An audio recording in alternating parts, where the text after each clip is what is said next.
It's usually not a good idea to overreact after just one game in the NFL, especially since many teams don't use their starters during the preseason. But the Atlanta Falcons' performance in Week 1 was unusual and got people talking. The Falcons surprised everyone by running an offense that nobody expected. They mostly stuck to pistol and shotgun formations, something they didn't show at all in the preseason. While the team says this has nothing to do with the health of their 36-year-old quarterback Kirk Cousins, who's recovering from a torn Achilles, it's hard to believe them. Sure, many teams had offensive struggles in Week 1, but the Falcons' issues stood out. Cousins wasn't moving much, and the offense seemed built to keep him from having to move at all. The problem wasn't just his lack of movement. The entire game plan was predictable. Out of their 50 offensive plays, 48 were from the pistol or shotgun, and they didn't use a single play-action pass. They were the only NFL team in Week 1 not to use play-action, which made their offense easy to defend. Oddly enough, the Falcons played much better during the preseason, using a more traditional offense with play-action plays, even though Cousins didn't participate. This sudden change in their approach took everyone by surprise.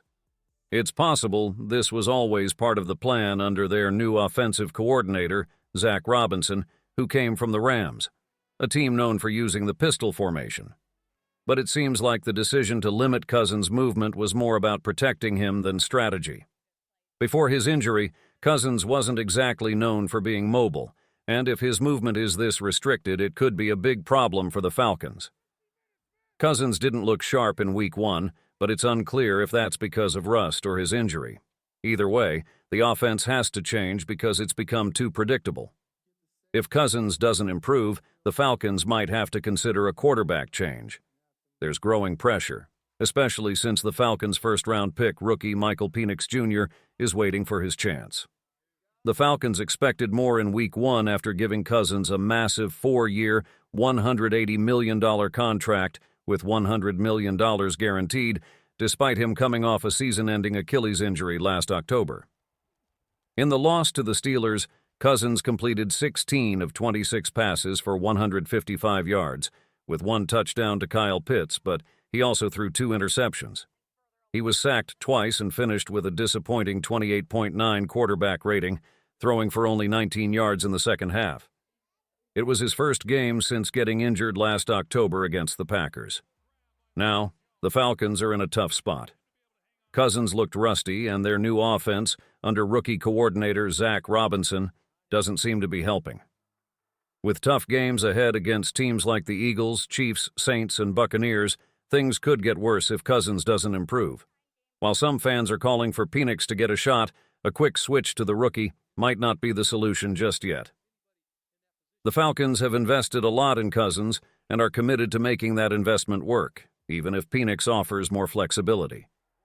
History shows that mid-season quarterback changes, especially switching from a veteran to a rookie, don't always work out, but in this case, only time will tell if that's the right move.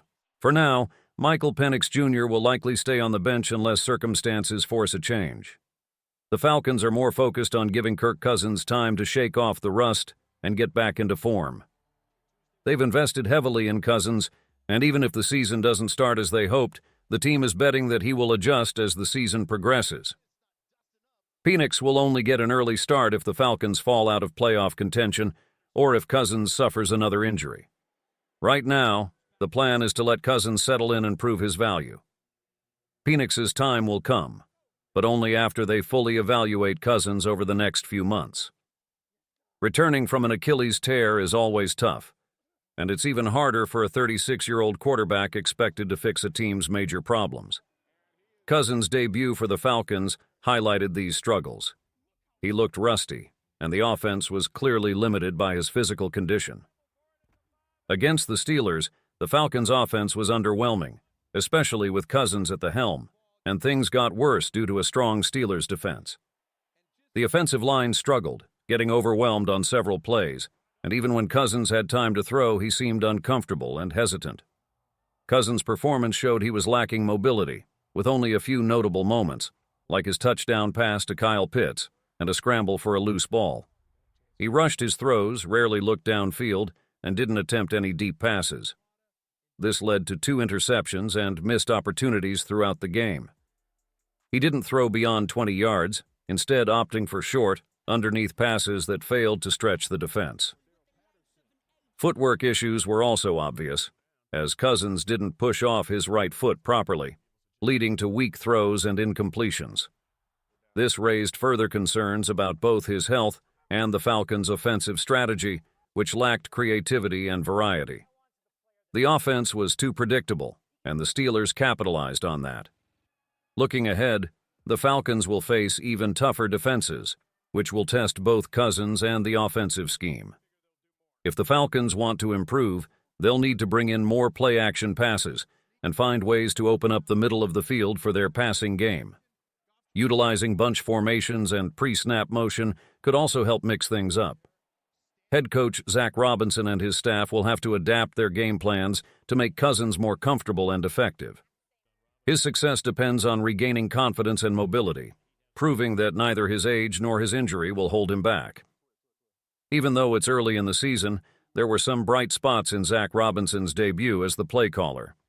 He successfully got running back Bijan Robinson involved, who had 23 touches, his highest since Week 2 of last year. Robinson also used motion on a critical 4th-and-1 play, confusing the Steelers' defense, and Kyle Pitts scored a touchdown in the red zone. Wide receiver Ray McLeod also had a standout performance as the team's third option. On defense, the Falcons made key plays, recording 7 tackles for loss, 2 sacks against a mobile quarterback, and a critical 4th down stop.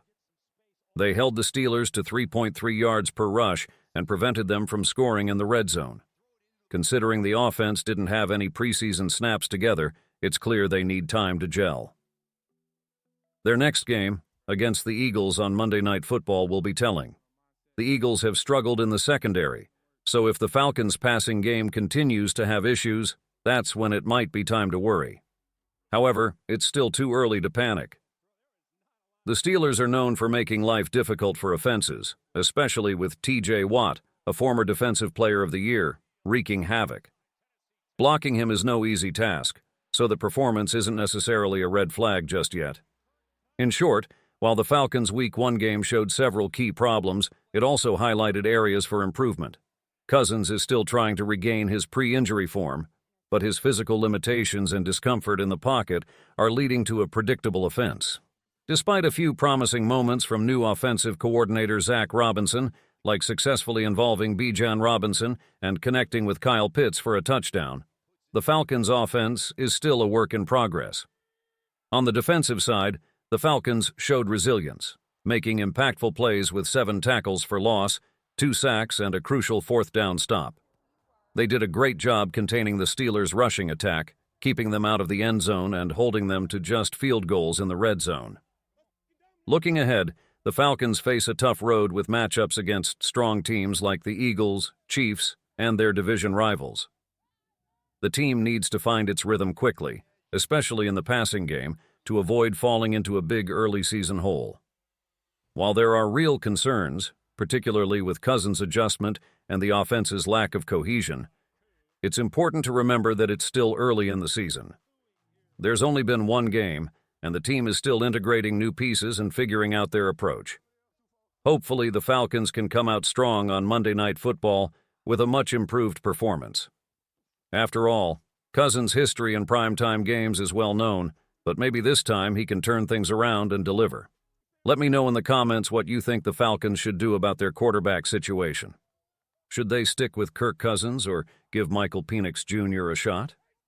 I'd love to hear your thoughts. And if you've made it this far, don't forget to subscribe and turn on the notification bell so you never miss a Falcons video, or any video.